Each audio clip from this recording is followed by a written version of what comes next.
Hi friends, ಎಲ್ಲರಿಗೂ ನಮಸ್ಕಾರ. Friends ನೋಡಿ, ಹೂವು ಎಷ್ಟು ಚೆನ್ನಾಗಾಗಿದೆ ಅಂತ ದೊಡ್ಡದಾಗಿ ಬರ್ತಾ ಇದೆ. ಇದಕ್ಕೆ ನಿನ್ನೆ ಒಂದು ಸ್ವಲ್ಪ ಮಜ್ಜಿಗೆ ಹಾಕಿದ್ದೀನಿ. ನಾನೇನು ಮಾಡ್ತೀನಿ, ಆವಾಗವಾಗ ಮಜ್ಜಿಗೆ ಇದ್ದರೆ, ಮೊಸರಿದ್ದರೆ ಅದನ್ನು ನಾನು ಗಿಡಗಳಿಗೆ ಕೊಡ್ತಾ ಇರ್ತೀನಿ. ವೇಸ್ಟ್ ಆಗಿರುತ್ತಲ್ಲ ಅಂಥ ಮಜ್ಜಿಗೆ, ಹುಳಿ ಬಂದಿರುತ್ತೆ, ತಿಂದೆ ಹಾಗೆ ಬಿಟ್ಟಿರ್ತೀವಿ ತುಂಬ ದಿನ ಆದಮೇಲೆ. ಅಂಥದನ್ನು ನಾನು ಈ ಗಿಡಗಳಿಗೆ ಕೊಡ್ತೀನಿ. ತುಂಬಾ ಒಳ್ಳೆ ಫರ್ಟಿಲೈಸರು. ನಾನು ಅದನ್ನು ಯಾವ ರೀತಿ ಹಾಕೋದು ಅಂತ ಕೂಡ ವಿಡಿಯೋ ಮಾಡಿದ್ದೀನಿ. ಯಾರು ನೋಡಿಲ್ಲ ಅಂದರೆ ನೀವು ಆ ವಿಡಿಯೋನ ನೋಡಿ.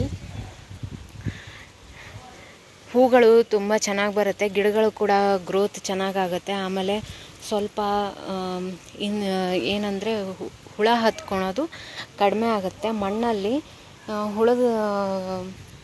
ಹುಳ ಬರದೇ ಇರೋ ಥರ ನೋಡ್ಕೊಳ್ಳುತ್ತೆ. ಹಾಗಾಗಿ ಆದಷ್ಟು ನೀವು ಮಜ್ಜಿಗೆ ಫರ್ಟಿಲೈಸರ್ನ ಬಳಸಿ ಅಂತ ಹೇಳ್ತೀನಿ. ನೋಡಿ, ಇದೆಲ್ಲ ರೀಪಾಟ್ ಮಾಡಿ ಆದಮೇಲೆ ಇದರಲ್ಲಿ ಮೊಗ್ಗುಗಳು ಶುರುವಾಗಿದೆ. ಇದರಲ್ಲೂ ಬರ್ತಾ ಇದೆ. ಇದಕ್ಕೆ ಏನಾದರೂ ಸಪೋರ್ಟ್ ಕೊಡಬೇಕು. ಇದರಲ್ಲೂ ಕೂಡ ನೋಡಿ ಮೊಗ್ಗು ಶುರುವಾಗಿದೆ. ಅದರಲ್ಲಿ ಕೂಡ ಹೂ ಬರ್ತಾ ಇದೆ.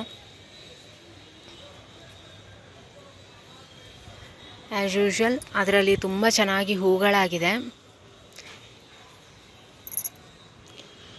ಆಮೇಲೆ ಫ್ರೆಂಡ್ಸ್, ಈ ಅಪರಾಜಿತ ಹೂ ನೋಡಿ, ಇದರಲ್ಲಿ ಬ್ಲೂ ಕಲರ್ ಇದೆ, ಸಿಂಗಲ್ ಪೆಟಲ್. ಆಮೇಲೆ ವೈಟ್ ಇದೆ. ಇದು ನೋಡಿ, ನಿಮ್ಗೆ ಯಾರಿಗಾದ್ರೂ ಬೀಜ ಬೇಕಿದ್ದರೆ ನೀವು, ನಾನು ಒಂದು ವಿಡಿಯೋದಲ್ಲಿ ನಂಬರ್ ಹಾಕಿದ್ದೀನಿ, ಇಲ್ಲಾಂದರೆ ಡಿಸ್ಕ್ರಿಪ್ಷನ್ ಬಾಕ್ಸಲ್ಲಿ ಲಿಂಕ್ ಹಾಕಿರ್ತೀನಿ. ನೀವು ಅದರಲ್ಲಿ ಕಮೆಂಟ್ ಮಾಡ್ಬೋದು, ಮೆಸೇಜ್ ಮಾಡಿ ಅದು ಆ ನಂಬರ್ಗೆ. ನೋಡಿ, ವೈಟ್ ಕಲರ್ ಇದೆ, ಬ್ಲೂ ಕಲರಲ್ಲಿದೆ. ಇದರಲ್ಲಿ ಬೀಜ ಆಗಿದ್ದಾವೆ ನೋಡಿ. ಗಿಡ ಕೂಡ ತುಂಬ ಹೆಲ್ದಿಯಾಗಿ ತುಂಬ ಚೆನ್ನಾಗಿದೆ. ಇಲ್ಲೂ ಕೂಡ ನೋಡಿ ವೈಟ್ ಕಲರಲ್ಲಿದೆ. ಇದರಲ್ಲಿ ಕೂಡ ಬೀಜ ಆಗಿದ್ದಾವೆ. ಒಂದು ಸ್ವಲ್ಪ ಹಾಗೆ ಬಿಟ್ಟಿದ್ದೀನಿ. ಈ ಹೂ ಏನಂದರೆ ತುಂಬ ಚೆನ್ನಾಗಿ ಹೂ ಬಿಡುತ್ತೆ. ಇದಕ್ಕೆ ಸಪೋರ್ಟ್ ಏನಾದರೂ ಕೊಟ್ಟರೆ ಇನ್ನೂ ಚೆನ್ನಾಗಿ ಬೆಳ್ಕೊಳುತ್ತೆ ಫ್ರೆಂಡ್ಸ್. ಇದು ನೋಡಿ, ನಾನು ಇಷ್ಟು ಪಾಟಲ್ಲಿ ಬೆಳೆಸಿರೋದು ಎಷ್ಟು ಚೆನ್ನಾಗಿ ಹೂ ಬಿಟ್ಟಿದೆ ಅಂತ. ಕಾಯಿ ಕೂಡ ನೋಡಿ, ಇದು ಬೀಜ. ಇದು ಕೂಡ ಅಷ್ಟೇ ತುಂಬ ಬಂದಿದ್ದಾವೆ ನೋಡಿ. ಹಾಗೆ ಇದೊಂದು ಮಾರ್ನಿಂಗ್ ಗ್ಲೋರಿ ಇದೆ ನನ್ನ ಹತ್ರ. ಇದು ಒಟ್ಟು 2 ವೆರೈಟಿ ಇದೆ. ಇದು ತುಂಬ ಡಾರ್ಕ್ ಬ್ಲೂ ಥರ ಇದೆ. ಇದ್ರದ್ದು ಸೀಡ್ಸ್ ಇದೆ, ಇನ್ನೂ ಸ್ವಲ್ಪ ಡ್ರೈ ಆಗಬೇಕು. ಇಲ್ಲಿ ನೋಡಿ,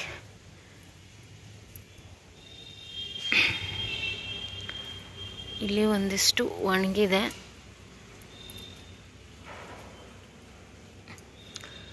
ನೋಡಿ.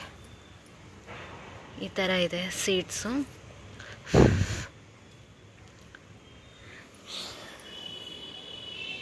ನೋಡಿ, ತುಂಬ ಚೆನ್ನಾಗಿದೆ ಸೀಡು ನೋಡಿ. ಇದು ಕೂಡ ಡ್ರೈ ಆಗ್ತಾ ಇದ್ದಾವೆ ಇವು ನೋಡಿ. ಇಲ್ಲಿದೆ, ಇಲ್ಲೂ ಇದ್ದಾವೆ, ಇನ್ನೂ ಇಲ್ಲಿ ನೋಡಿ ಇಷ್ಟೊಂದು ಸೀಡ್ಸ್ ಇದೆ. ಇವೆಲ್ಲ ಡ್ರೈ ಆಗಬೇಕು. ಡ್ರೈ ಆದಮೇಲೆ ನಾನು ನಿಮಗೆ ವಿಡಿಯೋ ಹಾಕ್ತೀನಿ. ಯಾರಿಗಾದ್ರೂ ಬೇಕಿದ್ದರೆ ನೀವು ತಗೋಬೋದು. ನಾನು ಇವನ್ನ ಇಲ್ಲೇ ಹಾಕ್ಕೊಂಬಿಡ್ತೀನಿ. ಆಮೇಲೆ ನಿನ್ನೆ ಒಬ್ಬರು ಕೇಳ್ತಾಯಿದ್ರು, ನೀವು ನಿಂಬೆಹಣ್ಣಿನ ಗಿಡಕ್ಕೆ ಏನು ಹಾಕ್ತೀರಾ ಅಂತ. ನೋಡಿ, ಮತ್ತೆ ಹೂ ಬಿಡ್ತಾ ಇದೆ, ಕಾಯಿನೂ ಬರ್ತಾ ಇದೆ. ಒಂದು ಸಾರಿ ಇದು 5 ವರ್ಷ ಆಯಿತು ನಾನು ಬೀಜ ಹಾಕಿಬಿಟ್ಟು. ಈಗ ಇದರಲ್ಲಿ ಈ ವರ್ಷ ನಾನು ಹೋದ ವರ್ಷ 1-2 ಕಾಯಿ ತೆಗ್ದಿದ್ದೆ ಅಷ್ಟೇ. ಈ ವರ್ಷ ಮಾತ್ರ ತುಂಬ ಕಾಯಿ ತೆಗ್ದಿದ್ದೀನಿ.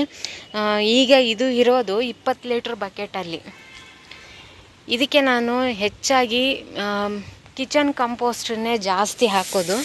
ಇಲ್ಲಿ ನೋಡಿ, ಕಿಚನ್ ಕಂಪೋಸ್ಟನ್ನು ಜಾಸ್ತಿ ಹಾಕ್ತೀನಿ ಆದಷ್ಟು ನಾನು. ಈಗ ಇದರಲ್ಲಿ ಏನಂದರೆ ಹೂ ಬರೋದು, ಕಾಯಿ ಬಿಡ್ತಾ ಇದೆ, ಇನ್ನೂ ಚಿಕ್ಕ ಚಿಕ್ಕ ಕಾಯಿ ಇದೆ. ಹೂ ಆಗಿದ್ದೆಲ್ಲ ಕಾಯಿ ಆಗ್ತಾ ಇದೆ. ಇದಕ್ಕೆ ನಾನು 15 ದಿನಕ್ಕೊಂದು ಸಾರಿ ಸ್ವಲ್ಪ ವರ್ಮಿ ಕಂಪೋಸ್ಟ್ ಹಾಕಿ, ಯಾಕಂದರೆ ಕಾಯಿ ಬಿಡೋ ಗಿಡಗಳಿಗೆ ಆದಷ್ಟು ನಾವು ಚೆನ್ನಾಗಿ ಗೊಬ್ಬರನ ಕೊಟ್ಟರೆ ತುಂಬ ಚೆನ್ನಾಗಿ ಬರುತ್ತೆ. ಇಲ್ಲ ಸಗಣಿ ಗೊಬ್ಬರ ಹಾಕಿ, ನಾನು ಇದಕ್ಕೆ ಕಿಚನ್ ವೇಸ್ಟನ್ನು ಜಾಸ್ತಿ ಹಾಕ್ತೀನಿ. ಆದಷ್ಟು ಕಿಚನ್ ವೇಸ್ಟೇ ಜಾಸ್ತಿ ಇದಕ್ಕೆ. ನಿಮ್ಮ ಹತ್ರ ಇಪ್ಸಮ್ ಸಾಲ್ಟು ಹಾಗೆ ಸೀವಿಡ್ ಲಿಕ್ವಿಡ್ ಇದ್ದರೆ ಅದನ್ನು ಕೂಡ ಬಳಸಿ. ಈಗ ಸದ್ಯಕ್ಕೆ ನಾನು ಯಾವುದೇ ಥರ ಲಿಕ್ವಿಡ್ ಆಗಲಿ ಇಪ್ಸಮ್ ಸಾಲ್ಟ್ ಆಗಲಿ ಬಳಸಿಲ್ಲ, ಯಾಕಂದರೆ ಈಗ ಸದ್ಯಕ್ಕೆ ನನ್ನ ಹತ್ರ ಯಾವುದೂ ಇಲ್ಲ.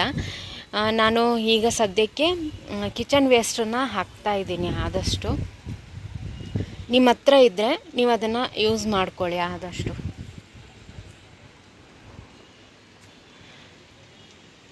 ಹೂಗಳಂತೂ ತುಂಬ ಚೆನ್ನಾಗಿ ಹೂ ಬಂದಿದೆ. ಈಗ ಇಲ್ಲಿ ನೋಡಿ ಅಪರಾಜಿತ, ಇದೊಂದು ಡಬಲ್ ಪೆಟಲ್ ಇದೆ. ಇದ್ರದ್ದು ಸೀಡ್ ಇನ್ನೂ ಆಗಿಲ್ಲ, ಆಗಬೇಕು. ಇದ್ರದ್ದು ಸೀಡ್ಸ್ ಆಗೋದು ತುಂಬ ಕಡಿಮೆ ಫ್ರೆಂಡ್ಸ್. ಇದು ತುಂಬ ರೇರ್ ಇದು ಆಗೋದು. ಇದು ಆದಾಗ ನಿಮಗೆ ತಿಳಿಸ್ತೀನಿ. ಇದರಲ್ಲಿ ಸಿಂಗಲ್ ಪೆಟಲ್ ಡಬಲ್ ಪೆಟಲ್ ಎರಡೂ ಇದೆ. ಡಬಲ್ ಪೆಟಲ್ ಮಾತ್ರ ತುಂಬ ಚೆನ್ನಾಗಿ ಅನಿಸುತ್ತೆ ಹೂವು. ನೋಡಿ, ನೋಡೋದಕ್ಕೆ ತುಂಬ ಚೆನ್ನಾಗಿ ಅನಿಸುತ್ತೆ ಇದು.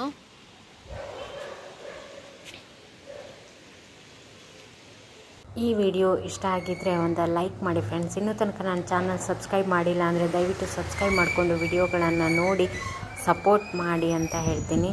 Thank you friends.